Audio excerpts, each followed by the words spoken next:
Assalamualaikum warahmatullahi wabarakatuh. Alhamdulillahirrabbilalamin. Wassalatu wassalamu ala asrafil anbiya'i wal mursalin Sayyidina wa maulana Muhammadin wa ala alihi wa sahbihi ajma'in. Amma ba'du. Perkenalkan, nama saya Lailatul Badriyah dari kelas 2B Ekonomi Syariah. Di sini saya akan memberi tanggapan kepada Gus Abdul Wadud Nafis LC MEI, yang dimana mengenai yaitu pengertian tentang kebijakan fiskal. Nah, karena begitu penting bagi kita untuk memahami kebijakan fiskal. Karena apa? Yaitu agar kita tahu bagaimana pemerintah itu melakukan kebijakan-kebijakan yang berkenaan dengan pajak, dengan subsidi, kebijakan pemerintah dalam rangka meningkatkan pertumbuhan ekonomi suatu negara. Nah, dalam rangka meningkatkan kesejahteraan suatu negara dan bagaimana mereka itu menjaga keseimbangan harga di pasar. Karena dengan pemahaman yang cukup pada kebijakan fiskal ini, kalau misalkan ketepatan kita itu menjadi orang yang punya jabatan dalam rangka untuk mengembangkan ekonomi. Nah, dan pengertian kebijakan fiskal sendiri yaitu adalah kebijakan yang dilakukan oleh pemerintah dengan cara meningkatkan atau mengurangi pendapatan dan belanja negara untuk mencapai tujuan yang diharapkan, seperti mengurangi jumlah pengangguran atau mencapai pertumbuhan ekonomi yang sudah ditargetkan. Nah, maksudnya meningkatkan belanja di situ yaitu bagaimana pemerintah itu ditingkatkan dengan tujuan supaya uang yang beredar lebih banyak di masyarakat atau membelanjakan dengan memberikan subsidi kepada masyarakat sehingga pendapatan di masyarakat semakin tinggi. Dan bagaimana pemerintah itu mengurangi pengeluaran? Jadi, misalnya mengurangi anggaran, misalnya mengurangi subsidi terhadap faktor-faktor tertentu, atau mengurangi subsidi misalnya dalam perpajakan mobil tertentu, atau mengurangi dan sebagainya. Jadi intinya pemerintah itu melakukan kebijakan-kebijakan untuk meningkatkan pendapatan atau mengurangi pendapatan yang tujuannya untuk meningkatkan perekonomian dengan bagus dan mencapai pertumbuhan ekonomi dengan baik. Dan yang selanjutnya di sini ada tujuan kebijakan fiskal, yang dimana yaitu ada 4. Yang pertama, pertumbuhan ekonomi. Yang kedua, mencegah pengangguran. Yang ketiga, stabilitas harga. Yang keempat, mendorong laju investasi. Dan yang kelima yaitu untuk mewujudkan keadilan sosial. Nah, maksudnya pertumbuhan ekonomi yaitu supaya ekonomi itu berkembang dengan bagus. Contohnya, sekarang itu ekonomi mengalami peningkatan, misalkan per tahun pertumbuhan itu hanya 5%, karena biaya produksi di perusahaan-perusahaan itu tinggi, karena pajaknya tinggi. Dan bagaimana caranya? Faktor pemerintah itu melakukan kebijakan pemerintah. Nah, pemerintah itu mengurangi pajak yang awalnya 5% diturunkan menjadi 3%. Sehingga yang terjadi ketika pajak itu dikurangi, biaya produksi itu lebih rendah. Maka nanti barang-barang itu harganya lebih turun. Ketika lebih turun dijangkau. Nah, ketika lebih turun itu dijangkau oleh masyarakat seperti menteri konstruk, maka terjadi produksi itu berjalan dengan baik. Sehingga apa yang terjadi? Maka pertumbuhan ekonomi yang terjadi yaitu pertumbuhan ekonomi menjadi meningkat, atau pemerintah memberikan subsidi kepada perusahaan-perusahaan tertentu atau jenis-jenis usaha tertentu. Bisa diberikan sendiri kepada UKM pada usaha kecil dan menengah. Dengan berikan subsidi itu, maka UKM menjadi modal untuk mengembangkan usahanya, untuk meningkatkan usahanya, sehingga yang terjadi yaitu maka produksi berjalan, maka nanti ada tenaga kerja, kemudian ada pemasok barang, ada kemasan dan sebagainya. Maka perekonomian itu berjalan meningkat dari waktu ke waktu dan pertumbuhan ekonomi berjalan dengan bagus. Nah, dan yang kedua yaitu mencegah pengangguran. Hubungannya dengan kebijakan fiskal di sini yaitu ketika terjadi barang-barang itu inflasi, maka otomatis daya beli masyarakat itu kurang. Ketika sudah terjadi seperti itu, maka barang-barang produksi itu tidak laku di pasaran. Ketika sudah tidak laku, maka pusat akan berhenti memproduksi dan tidak akan memproduksi lagi. Dan ketika sudah tidak memproduksi, maka terpaksalah mengurangi tenaga kerjanya, mengurangi karyawannya. Maka yang akan terjadi yaitu pengangguran. Nah, maka pemerintah memberikan kebijakan bagaimana supaya pengangguran itu tidak seperti itu.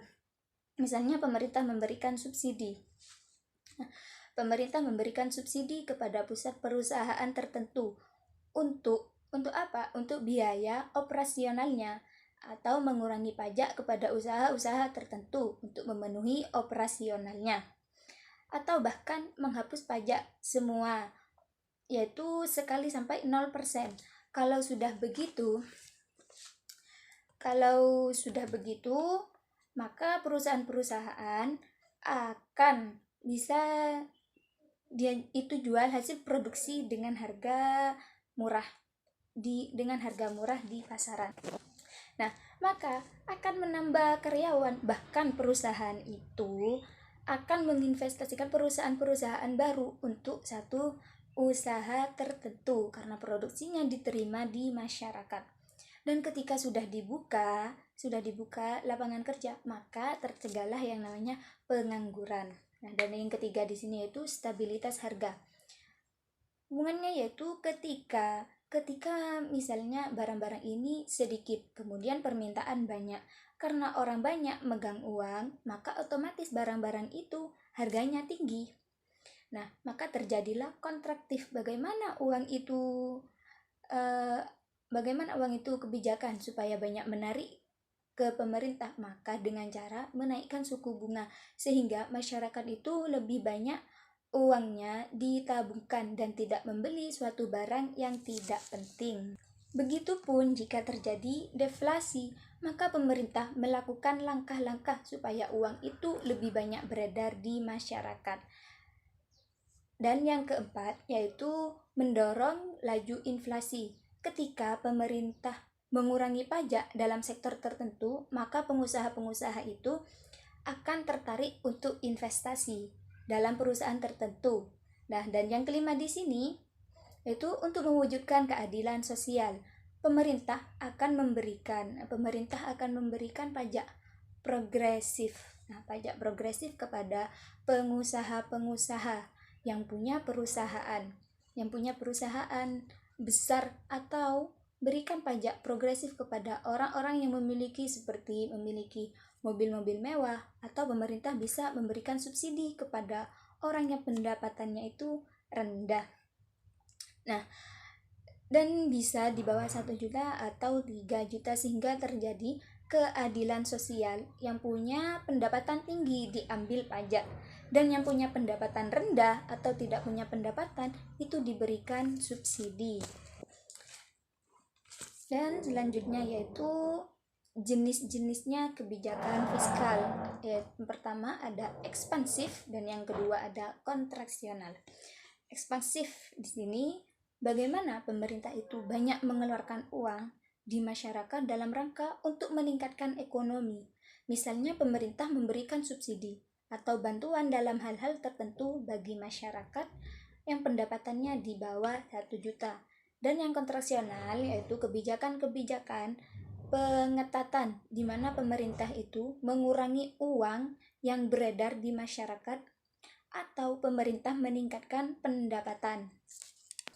Nah, dan komponen kebijakan fiskal di sini ada 3. Yang pertama yaitu ada kebijakan perpajakan, dan yang kedua ada kebijakan pengeluaran, dan yang ketiga ada kebijakan investasi dan disinvestasi.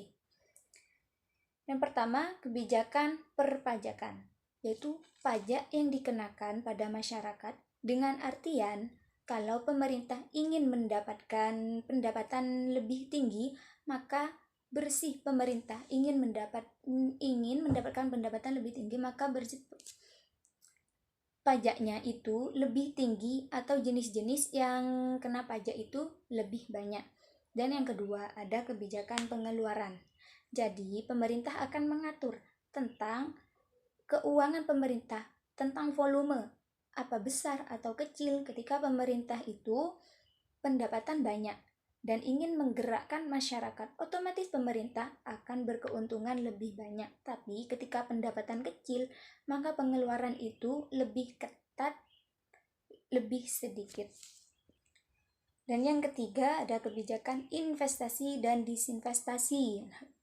Pemerintah mendorong investasi, memberikan pinjaman pada usaha-usaha tertentu supaya bisa investasi atau disinvestasi.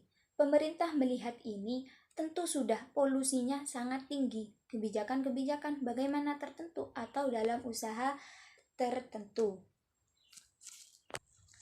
Dan yang terakhir, mohon maaf, ada 4. Dan yang keempat itu pengelolaan utang atau surplus.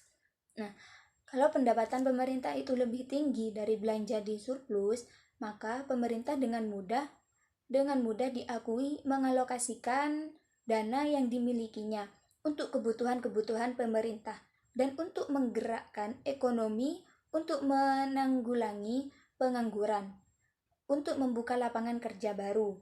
Tetapi ketika pemerintah tidak bisa memenuhi kebutuhan karena pendapatan yang didapatkan dari pajak atau lainnya bisa di bawah BBM atau di bawah kebutuhan negara, maka jalan keluarnya adalah hutang.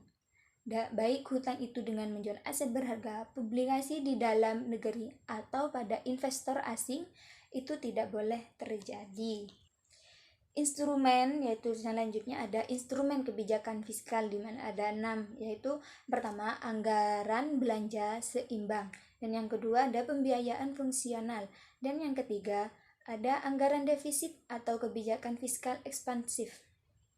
Nah, defisit di sini yaitu ketika pemerintah itu pendapatan lebih kecil daripada pengeluaran. Dan kebijakan fiskal ekspansif adalah lebih tinggi pendapatan daripada pengeluaran. Dan yang keempat ada anggaran surplus atau kebijakan fiskal kontraktif. Dan yang kelima ada stabilitas anggaran otomatis. Dan yang keenam ada pengelolaan anggaran. Fungsi kebijakan fiskal. Nah, pertama, mengoptimalkan penggunaan SDA dan SDM. Dan yang kedua yaitu mengoptimalkan kegiatan investasi. Dan yang ketiga ada alokasi. Nah, di mana alokasi di sini yaitu pemerintah itu wajib mengalokasikan pengeluaran dan pendapatan yang nantinya disesuaikan dengan kebutuhan kita.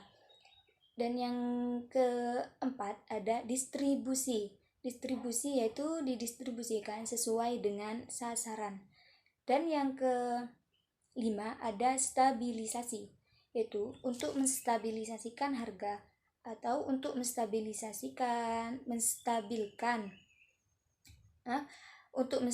harga, atau untuk menstabilkan ekonomi dan untuk menstabilkan pertumbuhan. Dan yang terakhir atau yang keenam di sini ada pembangunan. Selanjutnya ada ciri-ciri kebijakan fiskal ekonomi Islam. Nah, ada 3. Dan yang pertama di sini dijelaskan bahwa pengeluaran negara dilakukan sesuai pendapatan sehingga jarang terjadi defisit anggaran. Dan yang kedua, di sini ada sistem pajak proporsional atau pajak dalam ekonomi Islam dibebankan berdasarkan tingkat produktivitasnya. Dan yang ketiga, di sini ada perhitungan zakat berdasarkan hasil keuntungan, bukan pada jumlah barang.